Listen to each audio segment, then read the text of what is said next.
धनबाद विधायक राज सिन्हा अपने पूरे परिवार के साथ यहाँ पर मतदान करने के लिए पहुंचे हैं। आपको बता दें कि सुबह से ही बेटा इनका एक्सीडेंट है।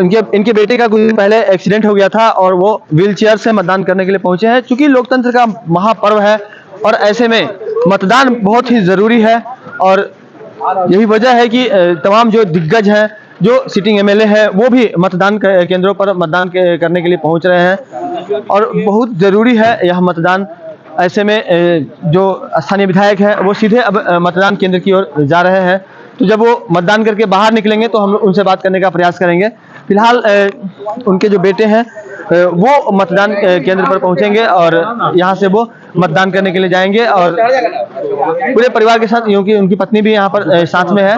तो जो सुरक्षा की व्यवस्था की अगर बात करें तो धनबाद में यहाँ पर कुल जो जिले में पूरे अगर हम बात कर लें तो यहाँ पर 10,000 से अधिक, न सिर्फ धनबाद के अलग अलग क्षेत्रों में बल्कि जो ग्रामीण क्षेत्र हैं और जो नक्सल प्रभावित क्षेत्र हैं और जो शहरी क्षेत्र हैं, तमाम जगहों पर पर्याप्त मात्रा में सुरक्षा बलों की तैनाती की गई है ताकि शांतिपूर्ण तरीके से निष्पक्ष वातावरण में जो मतदान की प्रक्रिया है वो संपन्न हो सके।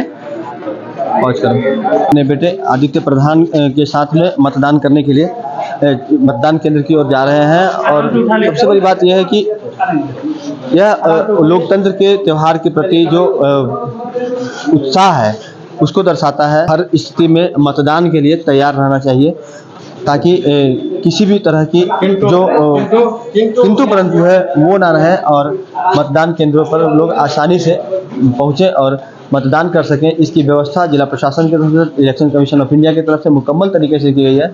और जब स्थानीय विधायक जब यहाँ पर मतदान करके बाहर निकलेंगे तो उनसे हम बात करने का प्रयास करेंगे। फिलहाल आपको बता दें कि धनबाद जिले में कुल 22,85,247 मतदाता अपने मताधिकार का प्रयोग आज करेंगे। अगर सुबह 9 बजे तक की बात करें तो कुल 11.75% मतदान हो चुकी थी। सबसे अधिक मतदान का जो प्रतिशत है वो सिंदरी और झरिया इलाके में देखने को मिल रही है, जबकि जो सबसे कम जो प्रतिशत है वो बोकारो में देखने को मिला जहाँ पे 10.75 हुआ है।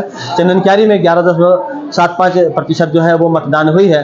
तो जैसे ही विधायक राज सिन्हा बाहर निकलेंगे, उनके परिवार के सदस्य बाहर निकलेंगे तो हम उनसे भी बात करने का प्रयास करेंगे। आदित्य प्रधान ने थोड़ी देर पहले मतदान की है और आदित्य से हम सीधे रूबरू होने का प्रयास करते हैं, क्योंकि कुछ दिन पहले इन्हें चोट लगी थी, बावजूद वो मतदान करने के लिए पहुंचे। आदित्य, बताइए कि इस परिस्थिति में जब कहीं ना कहीं शरीर जो है कहता है कि नहीं भाई आराम करना चाहिए, आपने मतदान करने का बीड़ा उठाया और अभी आप थोड़ी देर पहले मतदान किए, क्या ऐसा महसूस हो रहा है और क्या मैसेज देंगे लोगों से?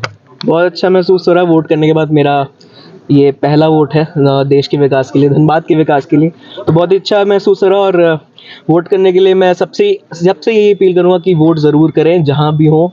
अगर आप कहीं बाहर है काम के सिलसिले में या किसी भी सिलसिले में अगर बाहर भी हैं अपनी कॉन्स्टिट्यूंसी से, तो कृपया करके अपनी कॉन्स्टिट्यूंसी जाएं और वोट करें। कॉन्स्टिट्यूशन का आर्टिकल 326 आपको वोट करने का अधिकार देता है। इस अधिकार का ज़रूर से ज़रूर उपयोग करें ताकि आपका देश विकसित हो। इसी बार आपने 18 वर्ष पूरा किया है? नहीं, मैं हो तो गया था वैसे 22 साल का, पहले ही पूर्ण कर लिया था मैंने, लेकिन पहली बार अभी वोट कर रहा हूँ। तो क्या मैसेज देंगे वैसे लोग जो सब कुछ व्यवस्था रहने के बाद भी वोट करना नहीं जाते? देखिए, आलस्य किसी भी चीज़ का मतलब एक्सक्यूज़ तो आप हर चीज़ के लिए दे सकते हैं, लेकिन उस चीज़ के लिए वक्त निकालना जो कि आपके देश के लिए ज़रूरी है, आपके लिए ज़रूरी है, आपके अधिकार के लिए ज़रूरी है, उसके लिए वक्त निकालना बहुत ही एक अच्छी बात होती है। तो आपको वक्त निकालना चाहिए और मतदान ज़रूर करें। पहले आदित्य से बात, ठीक है। अभी थोड़ी देर पहले हमने विधायक राज सिन्हा के बेटे आदित्य से बात की। उन्होंने बताया कि किस तरह से देश का संविधान हमें मतदान का अधिकार देता है और उसे निर्वाहित करना कितना ज़रूरी है। सीधे अब विधायक राज सिन्हा से रूबरू होते हैं। सर, अभी थोड़ी देर पहले आपने मतदान किया है, क्या मैसेज देंगे लोगों को और मतदान जो इस बार हो रहा है, छठे चरण का मतदान, कितना महत्वपूर्ण है देश के लिए?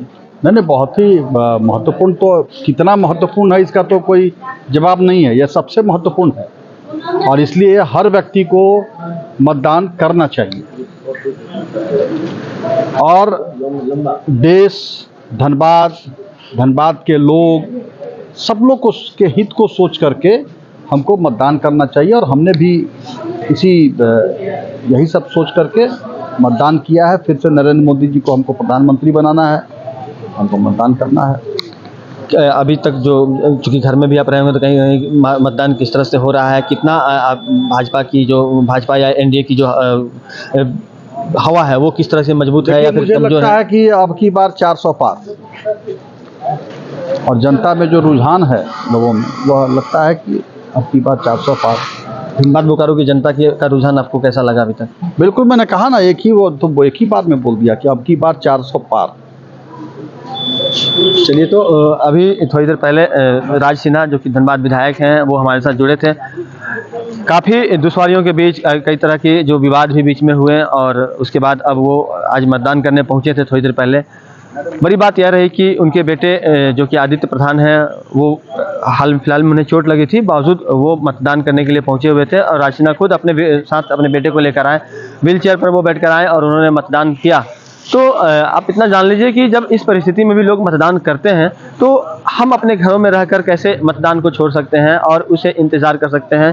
देश को कहीं ना कहीं एक विकसित राष्ट्र की श्रेणी में अगर ले जाना है और भारत में जो आने वाला प्रधानमंत्री हो वो देश के रक्षा के लिए कार्य करे, देश को आगे बढ़ाने के लिए कार्य करे और वह बेहतर सुशासन को सुशासन की तरह चलाए, इसके लिए एक महत्वपूर्ण कार्य है वो है मतदान करना। और ऐसे में आप अगर अपना मतदान नहीं करेंगे तो आप देश के कहीं ना कहीं विकास में भागीदार नहीं बन पाएंगे, अच्छे लोगों को आप देश के लिए चुन नहीं पाएंगे। तो आपके लिए मतदान करना बहुत ज़रूरी है और यही मैसेज जो है स्थानीय विधायक राज सिन्हा ने दिया। हालांकि उन्होंने यह भी कहा कि अब की बार 400 पार। बहरहाल देखना यह होगा कि 400 पार होता है या कुछ रिजल्ट कुछ और होता है, लेकिन आप अपने घरों से निकले और मतदान के इस पावन पर्व को अपने तरीके से और अपने उसमें जो अपनी भूमिका है उसे ज़रूर निभाएं। सहयोगी मुन्ना के साथ राजकुमार जायसवाल, न्यूज़ 22 स्कोप, धनबाद।